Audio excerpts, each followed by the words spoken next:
Hi, this is Roger Moore, and you're listening to James Bond Radio. Hello and welcome to James Bond Radio, episode 209. My name's Tom Sears, and I'm joined by my compadre in Bond, Mr. Chris Wright. How you doing, Chris? I'm doing very well, Tom. I'm very excited for today's episode. Yeah, me too, mate. We were very excited. We were on our little summer holidays, weren't we? We were taking some overdue holiday. And then randomly, we got a message from Linda Zhu over at Station C. And I would say she assumed quite an M-like role, the closest to an M we've ever had at JBR. And she said, listen, boys, I've got a mission for you. You need to turn up here at this time and do your mission. Do you accept it? We were like, yeah, all right, we'll accept the mission. And what was the mission, Chris? Well, the mission, Tom, was to chat to none other than two-time James Bond director Martin Campbell. What a legend. Mate. Well, what a legend indeed. And I tell you what, man, I remember when we started the podcast back in the day, my number one person I wanted on there was Sir Roger, right? And I think that was the same for you as well, wasn't it? Roger Moore was always the one we wanted to speak to. And of course, any of the Bonds, we'll take him. Do you know what I mean? Let's not let's not push anybody else away. But it was always Roger's number one, obviously. But out of the directors, there were some key directors that I wanted to talk to, and Martin Campbell has always been right up at the top of my list as well, because that dude, man, has been responsible for two of the most important Bond films in the whole series. Obviously, you've got your Goldfingers and your Spy Love Me's and all that kind of stuff, but like for the 90s and for the 2000s, man, you don't get more important Bond films than Goldeneye and Casino Royale, do you? They are just legendary movies. What do you think about that? Super important to the franchise, both of them. Like, you think about the 6-year hiatus after License to Kill. People were saying, "Oh, there's no room for Bond. You know, Bond. There's no audience. No bother coming back." What does Campbell do? He brings along Goldeneye, smashes box office, gets the Bond fan community absolutely loving it.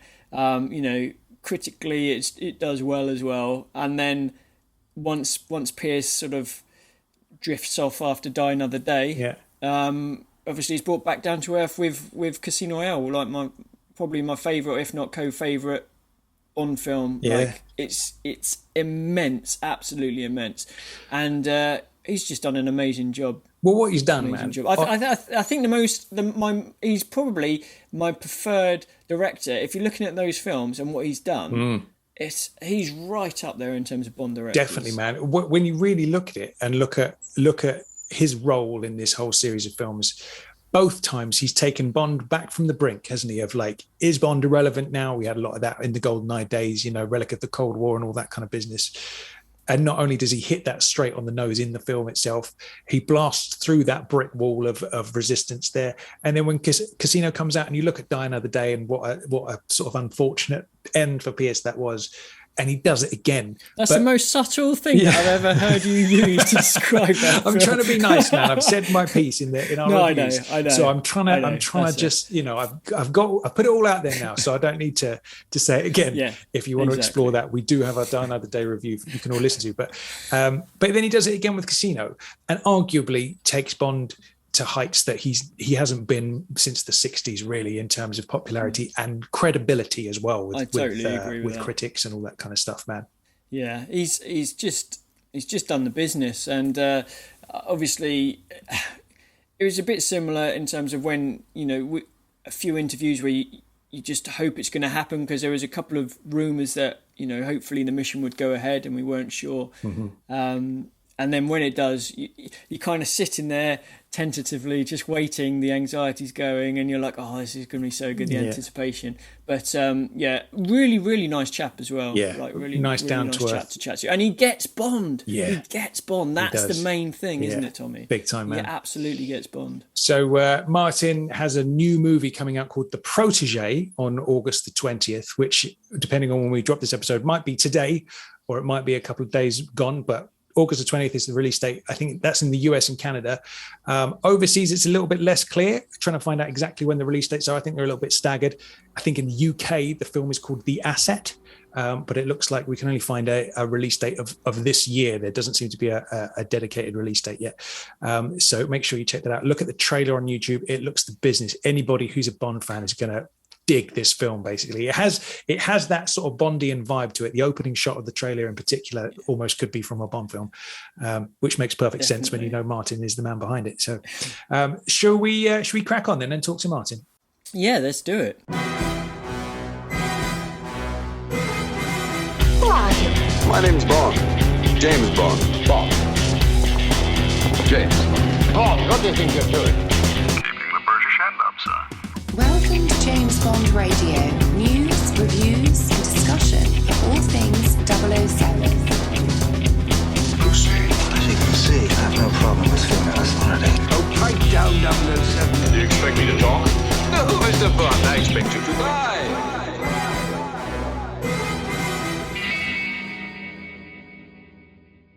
Martin Campbell, welcome to James Bond Radio. Hi, how are you? Not bad, Martin, not bad. Thank you so much for coming on the show. It's a pleasure. How are you doing today? I'm good, mate. I'm good. Where are you, in London or what? We're a mix of two places. I'm currently in Cardiff, and Tom, you're not too far away in Bath. Yeah, sunny sunset today for me. Cool. So let's crack straight on then with some questions then. So when it comes to Bond, there's that casual fans kind of image of who Bond is, you know, the glamorous dude in the bow tie, the action man and all that kind of stuff. And then you've got that kind of deeper level where you truly get who Bond is. And if I may say so, Martin, you captured that perfectly in both of your Bond films, both Goldeneye and Casino Royale. So ultimately, like, where did your relationship with Bond begin? And, like, you know, was he a character you always knew well, or was making Goldeneye the start of it all for you? No, you know, I took my mother to see Dr. No in 1962. How about that, right? Wow. And I've seen every James Bond film ever since. And of course, I love them. And I've probably seen them more than once, as most people have. So really, it came from there. Nice. Excellent. And another thing that's sort of integral to the Bond films is the way that each actor has brought a different style to the role. And not only their particular style, but also there are certain things that have to be in a Bond film to make it a Bond film. So in instance with Goldeneye, what would you say were your key ingredients that you brought to that film to make it sort of a Bond film and a bit of a Bondian type feel? Well, you know, Bond films normally, first of all, they go all over the world. That's number one. You know, just about every Bond film has covered every country in the world, damn near. So that's one of the things. The other thing is the stunts they do. You know, we used to sit down and say, what have the audience never seen before?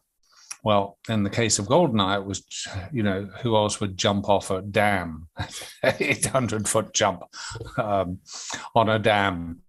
And that had never been seen before, right? So,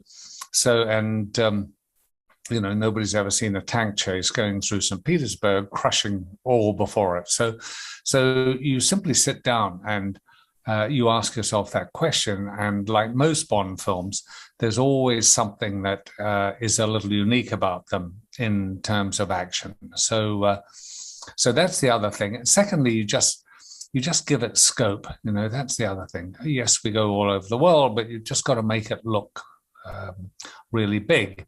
And there's always a gigantic control room which inevitably blows up, or there's a big location somewhere where you have all your car chasers or whatever it may be. You know, so it's a question of scope. It's obviously a question of the story, but it's also the stunts. Hopefully, a couple of really original kind of sequences that people haven't seen before, and also the fact that it's international. It goes everywhere. So, you know, in the case of Goldeneye, we went to St. Petersburg, right, and we went to Puerto Rico and Miami and so on and so forth. So, yeah, I think those are probably that's the shopping list, I guess, for Bond. Nice. Sounds good to me. So sort of among Bond fans, there's this kind of feeling that there are typically like 4 Bond films that really like defined the decade that they were in. So, for example, in the 60s, you had Goldfinger, 70s, you had Spy Love Me, and the other 2 are down to you, which is obviously Goldeneye for the 90s and Casino Royale for the 2000s. So as someone who's like introduced the new Bond twice now. You've kind of like reinvented the game for what's to come over the, the following years. Like, how do you decide what that's going to look like? Because you're setting the template for all the directors that follow after you. So it's like, how do you decide what that Bond is going to be? Because that's such a huge decision, isn't it? Yeah, well, in the first one, in Goldeneye, there was a gap, I think 6 years since the Tim Dalton ones. Mm-hmm. And that was a legal problem with MGM. There were no Bond films allowed to be made in that Mm-hmm. period because of legal problems. And so when it came to, finally deciding to do the movie, as soon as that legal thing went away, the question was, we're in the 90s. I think it was 95, 96. And, Bond hadn't been on for a long time. And I remember there's a lot of press talking about, Bond's past its sell-by date. Do people really want to go back and see Bond? I think the previous ones hadn't been perhaps as successful as they'd hoped. I mean, they'd been successful, but not as big as they hoped. So there was this real thing about, what makes Bond relevant. Well, there were two things I think we did. One was we made a female M, because at the time the head of MI6, or was it MI5, was Stella Remington, who was, I think, the first female head of the Secret Service. That was one.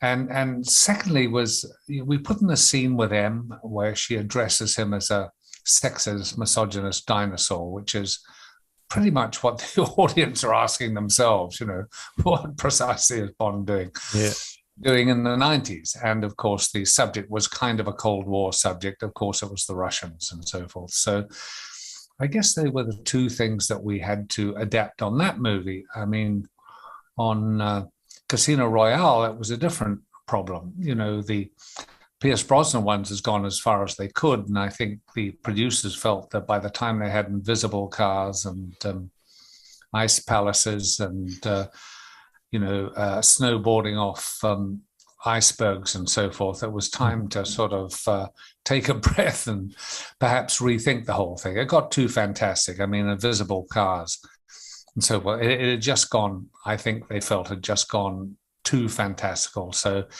it had to be brought down to earth. And what they did was, I think a year before, they'd got the rights to Casino Royale, which of course was Fleming's first novel. And they decided that that's what we had to do, and we all agreed that we should bring Bond right back to earth, put 2 feet on the ground, make it grittier, make it tougher, make it more like the books, which it is. And ironically, Daniel Craig is, I think, much more what Fleming had in mind in terms of Bond. So that was really a reboot. The second one was very much a reboot in terms of bringing back down to earth and restarting it. And you know what, Martin, we're so thankful that you did that, because everything that you were saying there, we completely agree with in terms of the cyclical type motion of Bond, where it starts off sort of gritty and then it works its way up slowly and slowly, and by the end, for a lot of cases, it ends up almost too fantastical and then bring it back down to earth. So yeah, completely agree. But one of the things which would always be quite interesting is wanting to know where it started with you. So how early did you get on board with Goldeneye? Was Tim still around then? Did you get involved with the casting? And also, what was it like getting that phone call from Barbara and Michael, or if indeed it was a phone call, just confirming that you got the job? That must have been an amazing day. Well, actually, it wasn't a phone call from Barbara and Michael. The truth was, on Goldeneye, I'd done a film in Australia called No Escape, which was a film that didn't take any money, and it was an action film with Ray Liotta, and I'd finished that. It had been released, and the financiers sold it on, so they did very well out of it, but it didn't do well at the box office. And I got a call from John Kelly, who was the head of United Artists at the time, and he called me up and said, would I like to direct Bond? I went into his office and I said, well, yeah, I mean, why not? and I said, "Why did you come to me?" And he said, "Well, I saw no escape." So, what was great was that the film didn't make any money, but it launched me into Bond. So, and then I subsequently met Barbara Michael after that. And there was another thing regarding Goldeneye, which I thought was quite interesting, was in terms of the screen testing. Now, for new Bonds, Eon tend to have a tradition where they'll screen test actors for both a love scene and a fight scene.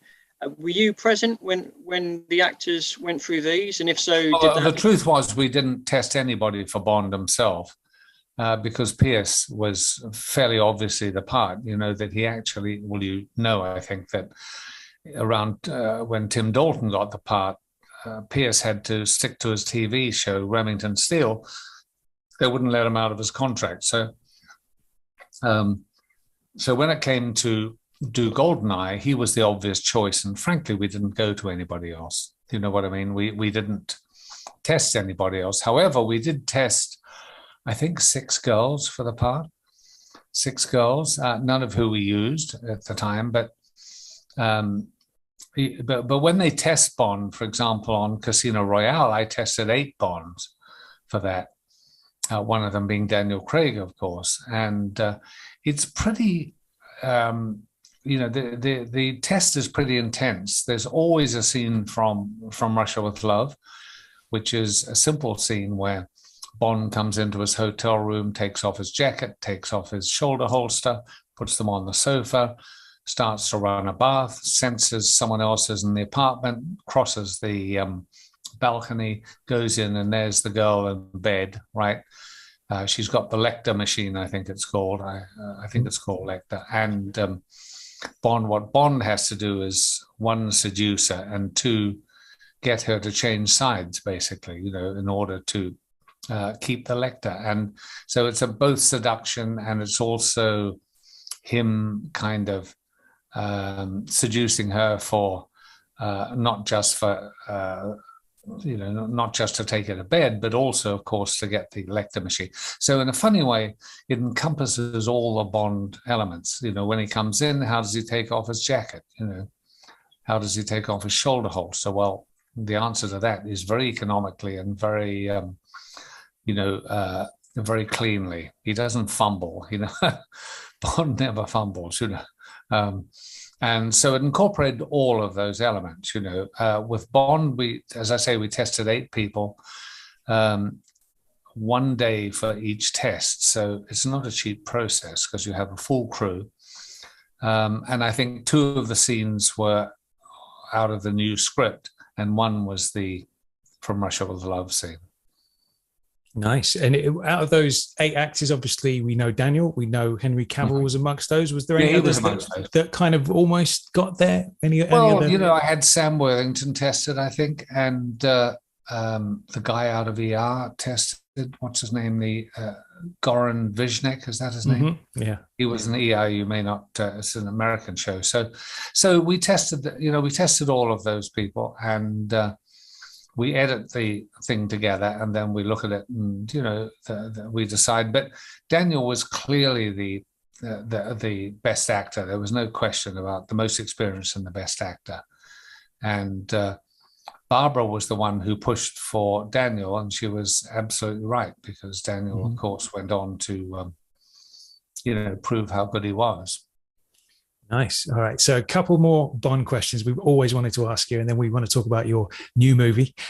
So there's this awesome moment that I noticed years ago in Casino Royale where at the very beginning, Bond shoots Dryden. And in that moment, the camera kind of pans across. And for the briefest of moments, you see a photo on Dryden's desk of him with his wife and kids.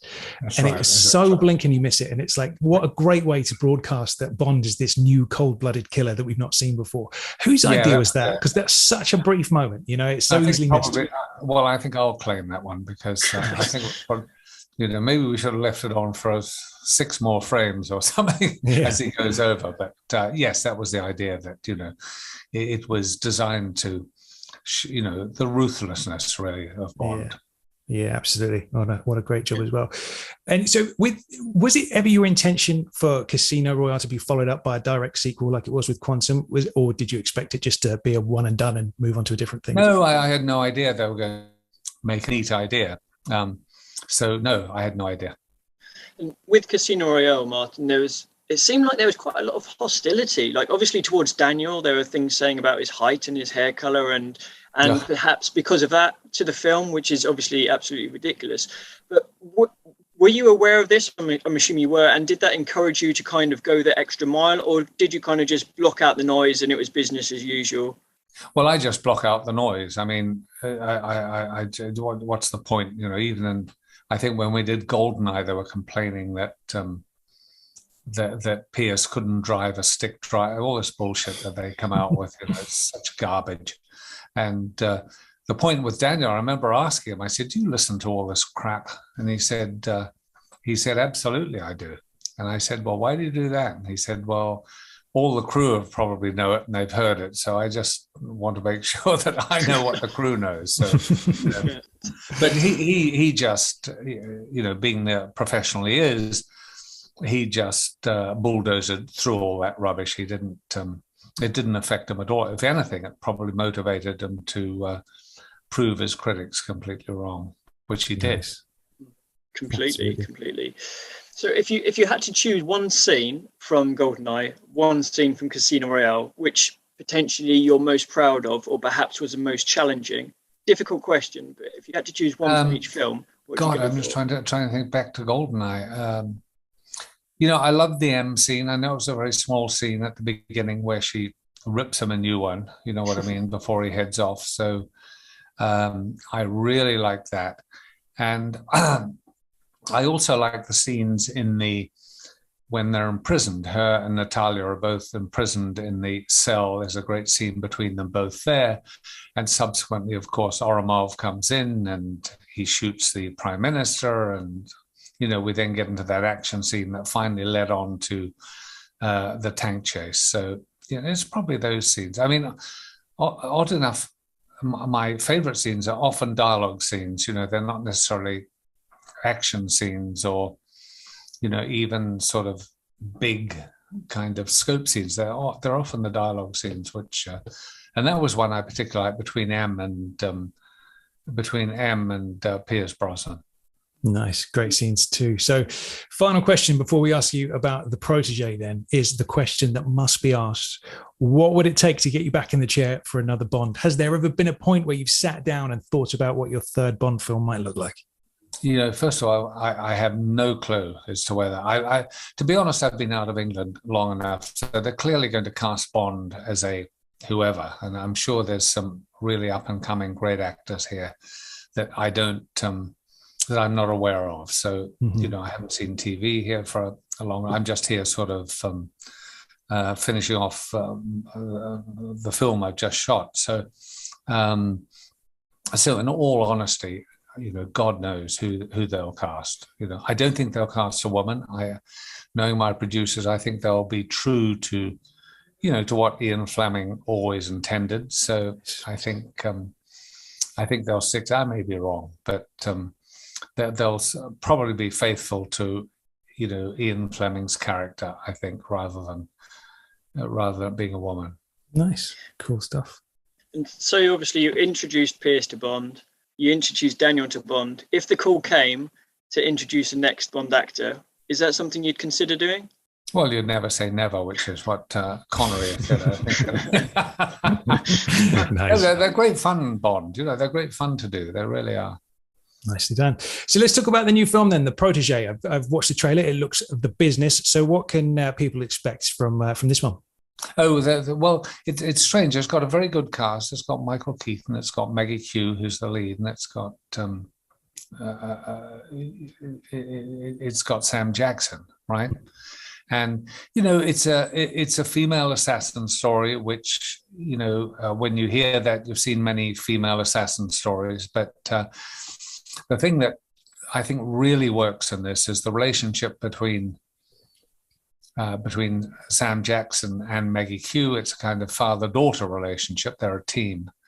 But also with the Michael Keaton character, who's also an assassin. And there's a whole, pretty much the backbone of the film rests on their relationship. And it's a complex story. It's not you know, what I've seen is sometimes I've seen these movies where I think the narrative just is it just hasn't been thought through enough. They rely too much on the action rather than the story. This is a really good story. It's complex. Most of it's set in Vietnam.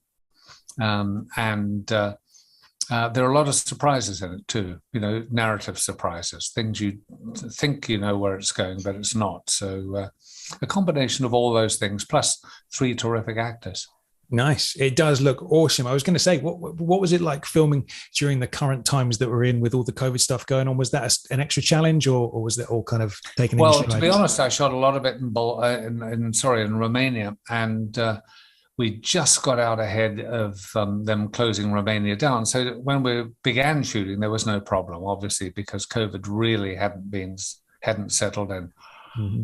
By the time we finished the shoot in Romania, we were running. So we got out of there. I shot 3 days in London, went to the States, edited what I had because I had a week in Vietnam. But we were prevented doing that because of COVID. So I got a crew to shoot a day in Vietnam for me, and the rest of it I shot in Bulgaria. We kind of created Vietnam, if you see what I mean. Yeah. Nicely done. Excellent. And so do we know when it's going to be due for release in the UK? Well, it opens in the States 2 days' time. Oh, fantastic. So I'm not sure what the worldwide release is. I'm not sure what the sort of... but of course, you know, like everybody, it's COVID restrictions, everything else. So it's a bugger, but it is what it is, and there's nothing you can do about it, you know. Nice. And so what's next for Martin Campbell? Obviously, once the Protégé is out and about, you must have a couple of other projects in the pipeline. Is there anything? Well, I've just shot another one. Liam Neeson film. It's called Memory, and it's about a hitman getting Alzheimer's. Nice. And it's actually based on a film that was made in Belgium in 2003 called Memory of a Killer. And it's a thriller. The background is sex trafficking. It's only the background, but it's a thriller kind of based around that. And whereas the original was set in Bulgaria, we've set this one on the US-Mexican border, where a lot of this stuff takes place. And it's based in El Paso in Texas. So, you know, I've just finished that. And in fact, I've just finished my director's cut in the last few days. So, you know, that's what I've been doing. We'll be looking out for that then, for sure. Definitely. Are you working? Was there a film I saw that you might be working called The Dive, about free diving, and that sounded really interesting. Well, that was a long time ago, and you know, it was, I even forget the names of the people, but there was a guy who held in Florida. I think he was Cuban. He held the record for free diving. And he met this girl, this beautiful French girl, who also went for the world record. I think the female record, I can't remember, but enough to say she died and she was killed doing it. And there was a terrible sort of screw up with she got all the way down, and then the balloon they used to actually pump air and so forth, something went horribly wrong. And it killed her, and so that was the story. But that was that was probably 6 years ago, something like that. And Jim Cameron was going to be one of the producers on it. It was a story he was keen on. So anyway, beyond that, so it was one of those ones that fell by the wayside. So finally then, Martin, last thing before we let go, would you mind just recording a quick shout out for us? Just a quick, this is Martin Campbell and you're listening to James Bond Radio. Yes. This is Martin Campbell and you're listening to James Bond Radio.